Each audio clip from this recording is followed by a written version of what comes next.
మన ఇంట్లో కొన్ని రొట్టెల్ని అల్యూమినియం ఫాయిల్లో చుడతాం. కానీ బిర్యానీ, కూరలు, బేక్ చేసిన వంటకాలను రెస్టారెంట్స్ అల్యూమినియం కంటైనర్లో వేడివేడిగా ఇస్తున్నాయి. అందరూ వాడుతున్నందున అది మనకు సురక్షితంగా అనిపిస్తుంది. కానీ నిజంగా ఇది సురక్షితమేనా? దీని గురించి వాళ్ళు మనం తెలుసుకుందాం.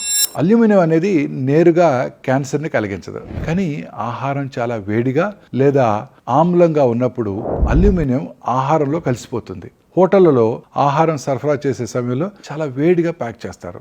ఆ వేడి అలాగే వాటితో పాటు ఈ టొమాటో, నిమ్మ, పెరుగు లేదా నూనె కారణంగా అల్యూమినియం ఆహారంలో ఎక్కువగా కలిసిపోతుంది. వీధిలో తినుబండారాలు అమ్మే వ్యాపారులు వాడే అల్యూమినియం ఫాయిల్స్ చాలా పల్చగా ఉంటాయి. సో త్వరగా కరిగిపోయి ఈ అల్యూమినియం మన ఆహారంలో కలిసిపోతుంది. కాలక్రమంలో ఎక్కువ అల్యూమినియం తినడం వల్ల జీర్ణ సమస్యలు, కిడ్నీ మీద ఒత్తిడి, క్రానిక్ ఇన్ఫ్లమేషన్ అంటే వాపు వంటి సమస్యలు వచ్చే అవకాశం ఉంది. సో మన ఇంట్లో కూడా వేడివేడిగా ఉండే ఆహారాన్ని ప్యాక్ చేయడానికి ఫాయిల్స్ వాడకండి. బయట కూడా వేడివేడి ఆహారాన్ని అల్యూమినియం ఫాయిల్స్లో తీసుకురావడాన్ని పూర్తిగా నివారించండి. స్టీల్, పేపర్ లేదా ఫుడ్ గ్రేడ్ కంటైనర్స్ని అడిగి మరీ వాడండి. మీ ఆహారం సురక్షితంగా ఉంటే మీరు కూడా సురక్షితంగా ఉంటారు.